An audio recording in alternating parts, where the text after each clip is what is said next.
Bien, je vous propose de commencer le grand tour d'aujourd'hui où le professeur Welkeniers va nous parler des effets secondaires endocriniens des traitements anticancéreux par inhibiteurs de checkpoint.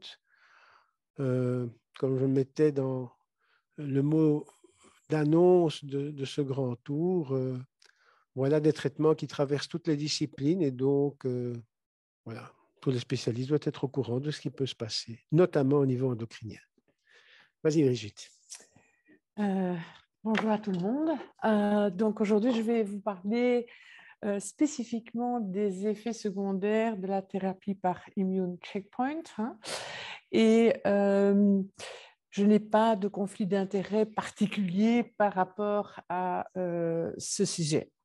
Alors, la thérapie génique dans le cancer, elle est déjà ancienne. On a connu les virothérapies oncolytiques, on a connu les vaccins anti-cancer, on a connu les thérapies par cellules dendritiques, mais ce qui a changé l'avenir des gens atteints de certaines formes de cancer, c'est le développement d'anticorps monoclonaux immunomodulateurs.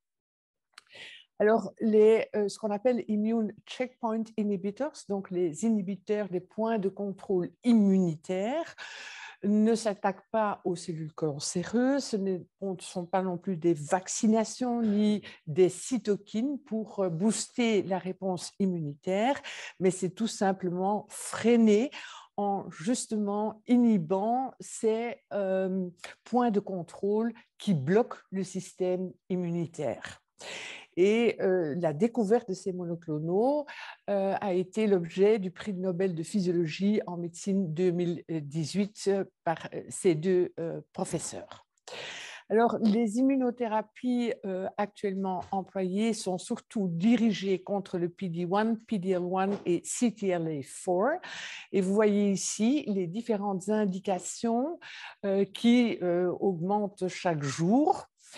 Je vais vous présenter quand même sommairement l'effet de cette thérapie par anticorps monoclonaux. Nous avons d'une part le micro-environnement du tissu périphérique ou du cancer, de l'autre côté le système immunitaire, et tout commence évidemment par la présentation d'antigènes néoplasiques au système immunitaire et le lymphocyte T par le biais de son récepteur. Cette interaction est boostée, augmentée par l'interaction du CD28 au B7. Par contre, il y a une autre molécule qui est exprimée au niveau de la cellule lymphocytaire, le CTLA4, qui, elle, peut se lier au B7 et va donc inhiber cette activation du système immunitaire. Puis ensuite, la cellule cytotoxique va reconnaître l'antigène du cancer et s'attaquer avec la sécrétion de cytokines. Cette interaction peut aussi être inhibée par l'interaction du PD-1, Programmed Cell Death, qui se lie au récepteur PD-L1 qui est exprimé soit par le tissu périphérique ou par le cancer. Donc, en interaction avec ces antigènes CTLA4 et PD-1 par le biais de monoclonaux, on va donc abréger les inhibitions qui sont présentes et qui inhibent le système immunitaire et sa réaction contre le cancer. Alors, il y a différentes molécules et différentes checkpoint récepteurs, soit inhibiteurs ou soit activateurs. Les monoclonaux que nous avons actuellement sont surtout dirigés vers le CTLA4 et le PD-1, mais aussi contre d'autres molécules. Ils sont dans le pipeline, entre autres des anticorps qui bloquent l'expression de LAC3, qui a été mis sur le marché récemment en mars de cette année-ci et qui est combiné avec le nivolumab. Alors, on peut s'attendre, évidemment, quand on va inhiber le système immunitaire, de voir des effets secondaires qu'on ne voyait pas auparavant avec les différents traitements du cancer. Et ce sont surtout des phénomènes auto-humains. Certains sont graves, la myocardite, la pneumonie, la néphrite interstitielle. Et il y a évidemment les effets secondaires au niveau du système endocrinien, l'hypophysite, la thyroïdite, l'atteinte des corticosurrénales et le diabète auto-immun. Aujourd'hui, je vais surtout vous parler d'hypophysite, thyroïdite et de l'insuffisance cortico-surrénalienne. Et je vais illustrer ça à partir d'un cas que nous avons observé au préalable. C'est un homme âgé de 45 ans qui avait un mélanome métastasé et qui recevait un traitement par nivolumab, un inhibiteur du PD-1. Il n'avait pas d'histoire ni personnelle ni familiale de dysfonction thyroïdienne. Après 3 cycles, on voit, ici vous voyez en rouge la FT4 et en bleu la TSH, on voit une élévation significative de la FT4 et un effondrement de la TSH. Donc, ce patient présente probablement une thyroïdite inflammatoire sur son traitement. Le traitement est continué et on voit que la FT4 continue à s'abaisser. La TSH au départ va augmenter et puis de nouveau s'effondrer. Donc, on pense que ce patient a une thyroïdite avec une évolution vers l'hypothyroïdie. Il développe une hépatite de grade 1 et donc on doit postponer l'immunothérapie, il reçoit entre-temps son vaccin contre le Covid et on démarre le traitement par L-thyroxine à une dose de 75 microgrammes par jour. Après 3 jours, ce patient développe une fièvre avec une anorexie, des vomissements et une léthargie et son PCR pour Covid est positif. Il développe aussi une insuffisance rénale. Ses électrolytes, à ce moment-là, sont normaux, mais malheureusement, il se présente environ 1 jour plus tard avec une exacerbation des vomissements, un syndrome inflammatoire avec une CRP à 156, une acidose métabolique et une hypoglycémie. C'est à ce moment-là qu'il y a une nouvelle évaluation endocrinienne et celle-ci montre qu'il y a une insuffisance hypophysaire de tous les axes. Il y a donc une insuffisance de l'axe stéréotrope, il y a une prolactine effondrée, un axe corticotrope insuffisant ainsi que l'axe gonadotrope. Le patient est traité par hydrocortisone IV, relayé par une dose de maintenance d'hydrocortisone péros. L-thyroxine qui avait été temporairement arrêtée a de nouveau été ajoutée au traitement après avoir débuté le traitement par hydrocortisone. Et en ce qui concerne son axe gonadotrope, nous avons attendu et le patient a récupéré spontanément cet axe. Alors, quels sont les effets secondaires endocriniens je vais parler de ICI, c'est un peu plus facile. Quelle est l'incidence de ces dysfonctions endocriniennes? Quel type de dysfonction endocrinienne? Et existe-t-il une différence entre les monoclonaux dirigés contre le CTLA4 ou le PD-1, PDL1? Alors, nous avions fait une première revue systématique et une méta-analyse des effets endocriniens par les ICI qui avait été publiée en 2019. Et vous voyez ici que l'hypothyroïdie ou les effets secondaires au niveau de la thyroïde sont surtout observés avec les anti-PD-1, tandis que l'hypophysite est nettement plus fréquente en cas d'utilisation du anti-CTLA4. Avec les traitements combinés, on voit une majoration de cette incidence qui est donc la plus élevée quand on combine le traitement anti-CTLA4 et nivolumab et les anti-PD-1. Ça a été confirmé dans plusieurs études, par exemple celle-ci qui a été publiée en 2020, où on voit aussi bien pour l'hypophysite, l'hyperthyroïdie, l'insuffisance cortico-surrénalienne ou encore le diabète, que chaque fois, ces effets secondaires endocriniens sont beaucoup plus fréquents lorsqu'il y a une combinaison de monoclonaux.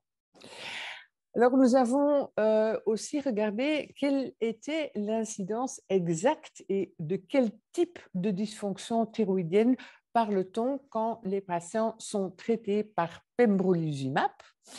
Et c'était une étude prospective de 99 patients qui avaient des mélanomes avancés et donc métastasiés et qui étaient traités par pembrolizumab 2 mg par kilo toutes les 3 semaines.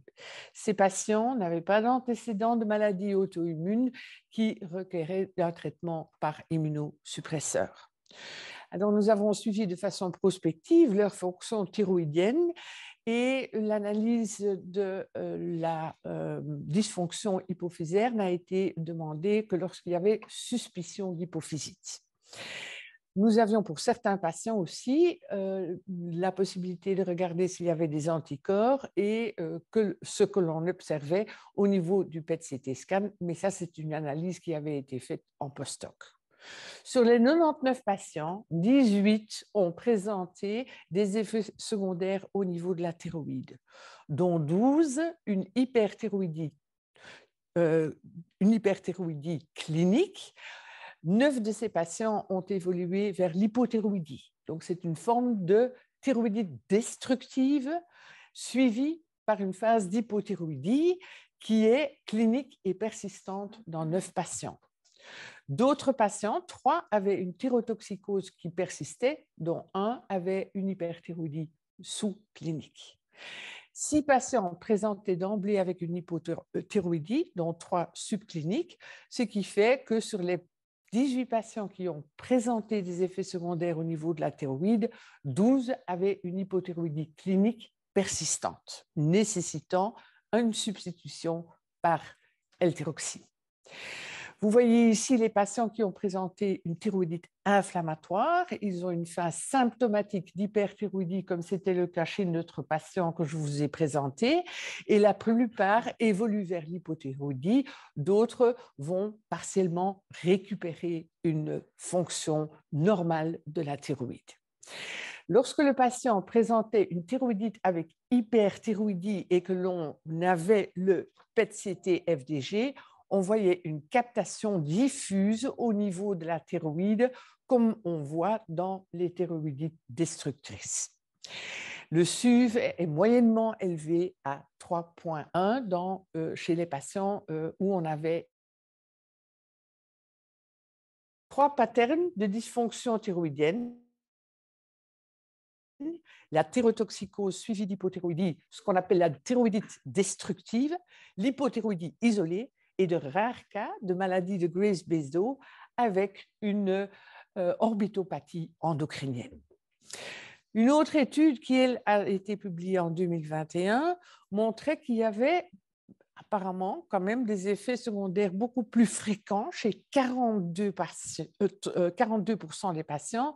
58% des patients n'avaient pas de problème thyroïdien. La plupart étaient de nouveau observés avec le PD-1, PD-L1 et avec la combinaison des anti-CTLA4 avec anti-PD-1 et un peu moins avec les monoclonaux dirigés contre le CTLA4. Dans cette étude qui a été publiée en 2022, on a fait une analyse rétrospective du système de rapport des effets secondaires par ces monoclonaux sur la thyroïde. Et là, on observe que 2,6% d'effets secondaires au niveau de la thyroïde. Et cela veut probablement dire que les gens qui observent ces effets secondaires ne les rapportent pas nécessairement puisqu'ils ont une prévalence, une incidence qui est nettement plus petite. De nouveau, les mêmes observations, hypothyroïdie, hyperthyroïdie et thyroïdite inflammatoire. Donc, en résumé, la dysfonction thyroïdienne est probablement l'effet secondaire le plus fréquent relié au ICI. Les anti-PD-1, PD-L1 ont un risque plus grand que les anti-CTLA4 et le risque est plus élevé avec le traitement combiné. Vous voyez ici les incidences qui varient selon les publications et le temps pour observer ces effets secondaires sont très variables, mais quand même très tôt après l'initiation du traitement, entre 8 et 12 semaines. Alors, pour interpréter les tests thyroïdiens, ce n'est pas toujours facile chez ces patients qui reçoivent souvent des CT scans avec des produits de contraste iodé ou encore des doses très élevées de glucocorticoïdes qui, comme vous le savez, peuvent inhiber l'axe thyriotrope ou encore qui sont atteints de ce qu'on appelle le euthyroid 6 syndrome, le non-thyroid illness avec une FT4 et une TSH basse. Que faut-il faire lorsque on pense qu'il y a une dysfonction thyroïdienne? Mesurer les anticorps contre la thyroperoxydase, surtout lorsque la TSH est élevée. Lorsqu'il s'agit d'une hyperthyroïdie, il faut mesurer les anticorps contre le récepteur de TSH, les TRAP, lorsqu'on suspecte une maladie de Graves-Basedow ou lorsqu'il y a une hyperthyroïdie persistante qui ne va pas récupérer et évoluer vers l'hypothyroïdie. On peut éventuellement demander une échographie qui donne une image de thyroïdite destructive, c'est-à-dire hypoéchogène, hétérogène, avec une augmentation de la vascularisation en cas d'hyperthyroïdie, une scintigraphie à un uptake bas, comme dans les thyroïdites, par exemple, du postpartum, ou encore une augmentation de la captation au niveau du PET-CT. Vous voyez ici l'augmentation de la vascularisation chez un patient qui présente une thyroïdite inflammatoire avec hyperthyroïdie et la captation diffuse au niveau de la thyroïde. Comment traiter? Mais d'habitude, lorsqu'il y a une thyroïdite inflammatoire, il suffit de donner des bêta-bloquants. Il n'y a pas de raison pour donner des antithyroïdiens de synthèse qui, eux, sont réservés pour le traitement de la maladie de Graves-Basedow. Les glucocorticostéroïdes, il ne faut pas les donner pour ces effets secondaires, sauf lorsqu'il y a une ophtalmopathie endocrinienne sévère. Alors, il y a quand même je dirais, une bonne nouvelle, c'est que ces patients qui ont présenté des effets secondaires au niveau de la thyroïde, et c'est la courbe de survie que vous voyez en vert, comparativement à ceux qui n'ont pas présenté d'effets secondaires au niveau de la thyroïde, ont une survie qui est nettement meilleure.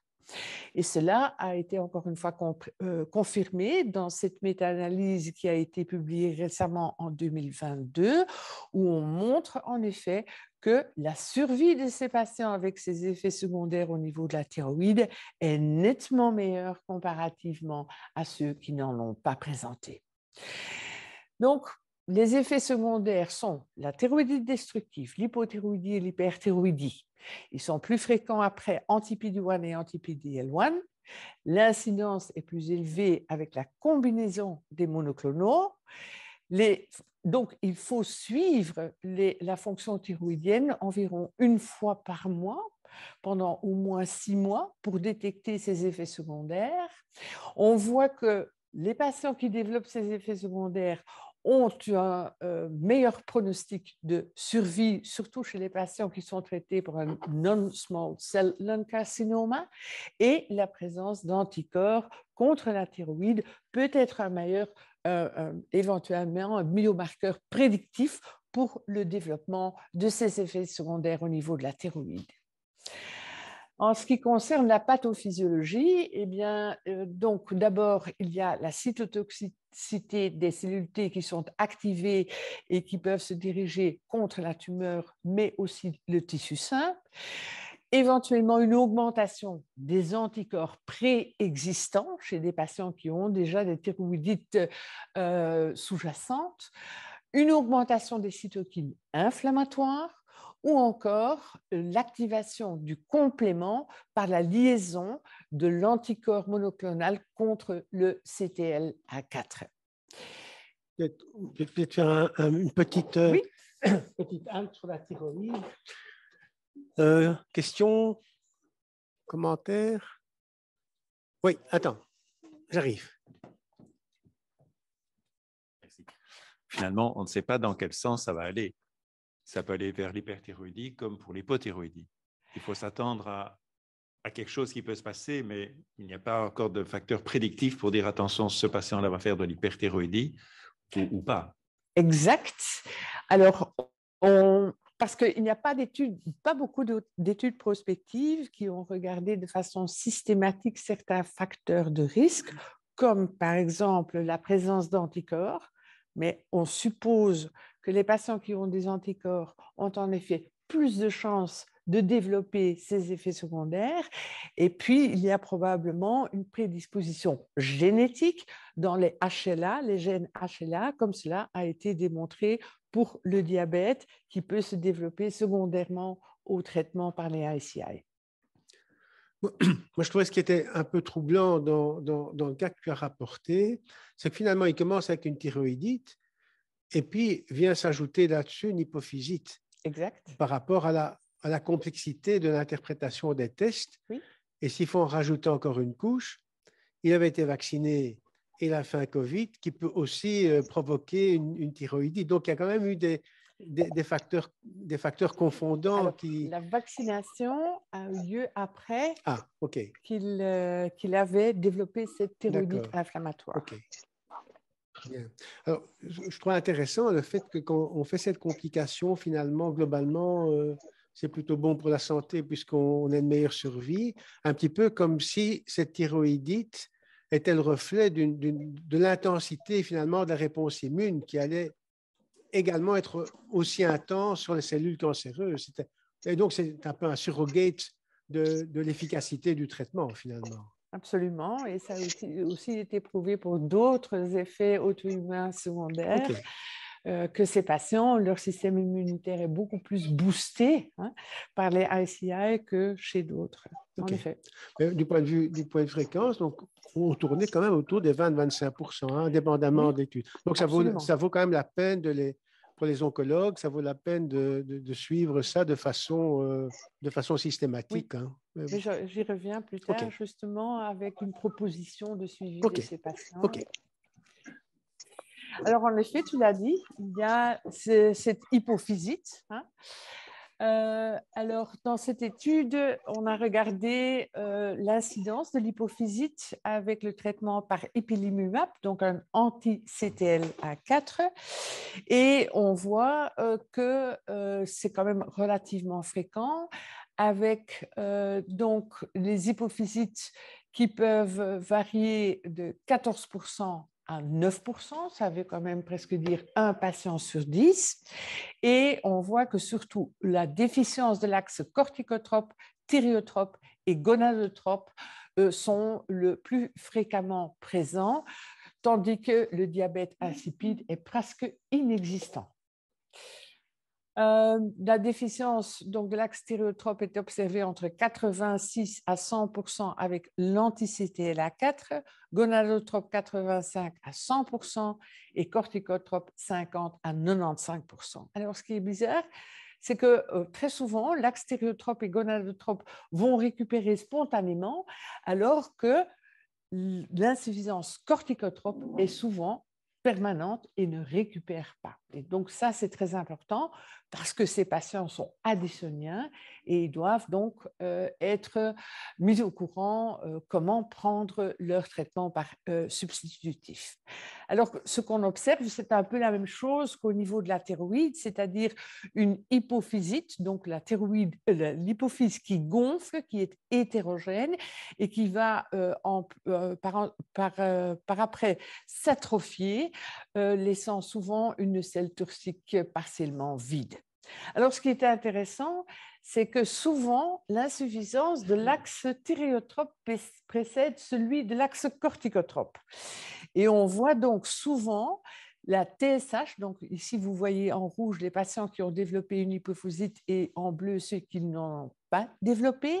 Et on voit très souvent la TSH s'effondrer avant que le cortisol ne s'effondre. Et c'est exactement ce qu'on a observé chez notre patient, c'est-à-dire que sa TSH après sa thyroïdite était en train de monter et puis clac boum, avec une FT4 qui continue à descendre, sa TSH s'abaisse. Et donc, ça, c'est probablement quelque chose qui est prédictif de l'hypophysite. Alors, donc, quelle est la sévérité de cette hypophysite associée au CTLA4 ? J'ai repris ici une étude de 2021 qui est une revue rétrospective de patients consécutifs traités par ipilimumab, donc anti-CTLA4, seul ou combiné avec le PD-1. Et on voit de nouveau que l'incidence de l'hypophysite est de 13%, est de 13% hein, chez 189 patients, mais lorsqu'on emploie le traitement combiné, il y a de nouveau plus d'hypophysite, avec cependant beaucoup de patients présentant une insuffisance corticotrope. Alors, ce qui est intéressant dans cette étude, c'est qu'ils ont, même si c'est rétrospectif, suivi l'évolution du cortisol des patients. Donc, des 188 patients, 137 avaient un dosage de cortisol de base, 22 n'avaient pas de follow-up, soit parce qu'ils sont morts très vite ou parce qu'ils étaient traités par glucocorticoïdes exogènes. 166 avaient un suivi régulier du cortisol, 120 avaient un cortisol supérieur à 100 et 46 en dessous de 100. De ces 46, 21 étaient de nouveau traités par glucocorticoïdes exogènes et on a dû donc attendre d'interrompre ce traitement pour voir s'il y avait une hypophysite et c'était 2 de ces 21. De ceux qui avaient un cortisol plus petit que 100 et qui ne recevaient pas de glucocorticoïdes exogènes, 22 présentaient une hypophysite avec un axe corticotrope insuffisant persistant. Et vous voyez, il faut toujours faire le cortisol le matin parce que quand on dose le cortisol l'après-midi, il peut être faussement abaissé, il faut le recontrôler le matin. Alors, il y a quand même une différence significative entre les effets secondaires au niveau de l'hypophyse par l'anti-PD-1 comparé à l'ipilimumab ou l'anti-CTLA4. On voit ici que le temps du diagnostic est nettement plus grand avec les anti-PD-1 pour voir les problèmes d'hypophysite comparés aux anti-CTLA4 et même l'hypophysite a été décrit après l'interruption du traitement par anti-PD-1. Donc, il faut rester très, très vigilant. On voit aussi que l'élargissement de l'hypophyse est nettement moins fréquent chez les gens traités par anti-PD-1 que anti-CTLA4 et que souvent, cette hypophysite se développe à bas bruit parce qu'ils ont moins de maux de tête comparativement aux gens qui sont traités par anti-CTLA4. Et l'axe corticotrope est nettement plus fréquent, insuffisant sous anti-PD-1 que sous anti-CTLA4. Donc, il y a aussi des facteurs confondants, évidemment, pour faire le diagnostic de l'insuffisance de l'axe corticotrope. D'abord parce que ces patients peuvent recevoir de hautes doses de glucocorticostéroïdes ou encore des opiacés, et on sait que les opiacés suppriment l'axe corticotrope, ou il peut y avoir une métastase hypophysaire, et si on pense à ça, évidemment, il faut faire une résonance magnétique. Donc, en résumé, l'hypophysite à incidence qui va de 5,6% à 17% selon les études. Le temps moyen pour voir développer cette hypophysite est relativement court sous anti-CTLA4, mais nettement plus long sous anti-PD-1. Donc là, il faut faire très attention, aussi parce que la présentation est nettement plus indolente. L'hypophysite est évidemment plus fréquente avec anti-CTLA4 et le traitement combiné. Elle est plus fréquente à une dose élevée. Elle est plus fréquente chez l'homme que chez la femme, mais cela représente probablement plutôt les patients inclus dans les études. Et elle peut être présente chez chaque patient qui est traité par ICI. Alors, comment est-ce qu'il faut traiter ces hypophysites? Est-ce qu'il faut donner des glucocorticoïdes ou est-ce qu'il faut simplement donner une substitution physiologique? Est-ce qu'il faut arrêter l'immunothérapie? Eh bien, dans cette étude où les gens ont été traités pour l'hypophysite par des corticostéroïdes à grosse dose comparativement à des doses physiologiques, eh bien, il n'y avait pas de différence de résolution de leur problème d'hypophysite. En plus, les gens qui avaient donc reçu des doses élevées de glucocorticoïdes avaient une survie moyenne qui était nettement moindre que ceux qui avaient reçu le low dose ou la dose physiologique. Il y a d'autres études qui ne démontrent pas ça et donc c'est toujours un sujet, je dirais, de discussion dans la littérature.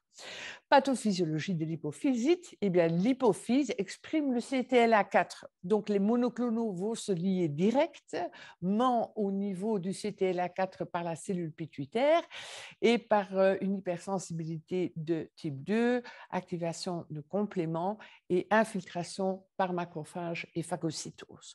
Une hypersensibilité de type 4 avec infiltration de T-lymphocytes autoréactifs qui sont évidemment l'effet de la thérapie.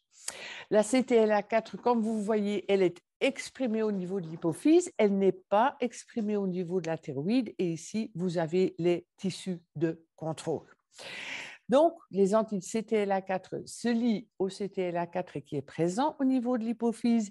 Il y a l'activation du système immunitaire avec des T-lymphocytes cytotoxiques, mais aussi expansion de cellules B qui font des anticorps contre les cellules hypophysaires.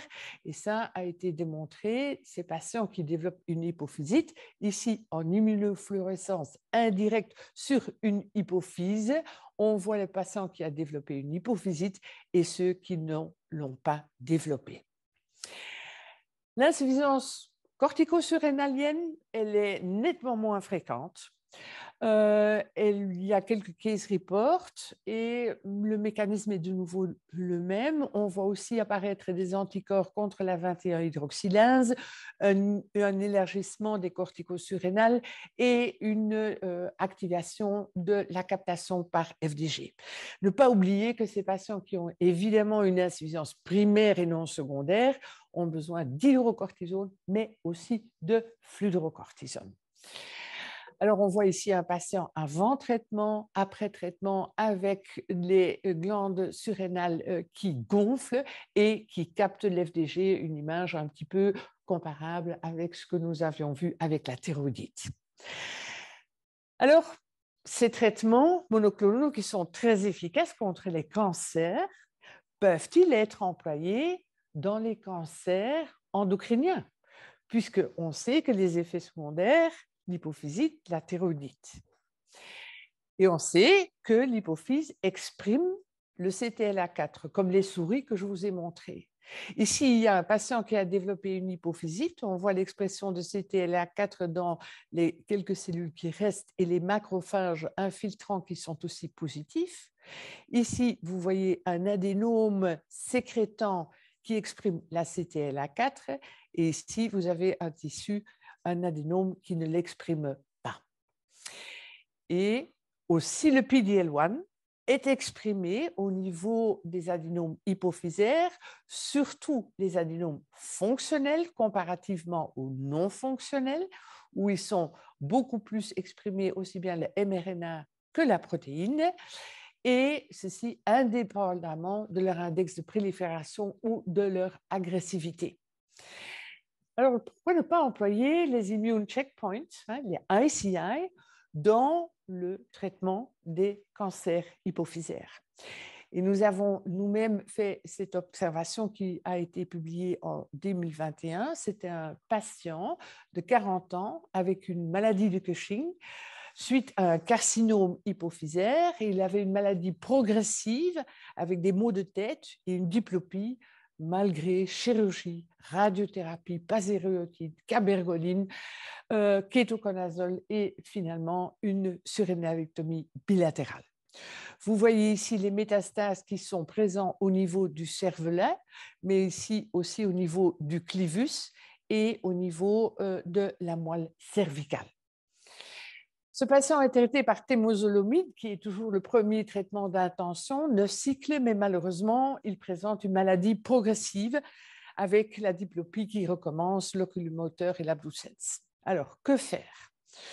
Remettre un 3e cycle, mais bon, comme il n'avait pas de réponse, une autre thérapie cytotoxique, des inhibiteurs de la tyrosine kinase ou un traitement dirigé vers le vascular endothelial growth factor ou l'immunothérapie. En effet, un premier cas avait été publié en 2018 d'une patiente de 35 ans qui présentait des métastases d'un carcinome hypophysaire au niveau du foie, qui a une une régression complète avec un traitement combiné immunothérapie et ipilimumab, avec une maintenance sous nivolumab. Le mécanisme, c'est que la temozolomide peut donner des hypermutations, comme on peut les voir dans les métastases hépatiques, c'est qu'ils le rendent résistant au traitement par chimiothérapie, mais aussi plus sensible à l'immunothérapie.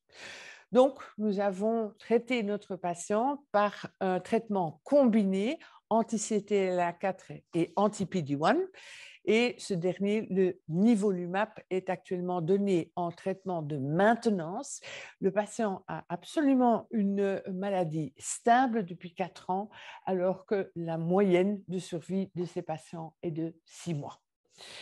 Et puis, il y en a d'autres qui ont été publiés, les cancers cortico-surrénaliens ou encore le cancer anaplasique de la thyroïde, comme ce patient de 52 ans qui exprimait le PD-L1 sur la tumeur et le PD-1 sur les lymphocytes infiltrants et qui a présenté une réponse complète au nivolumab. On sait que normalement, ces cancers anaplasiques sont très résistants à différentes formes de traitement.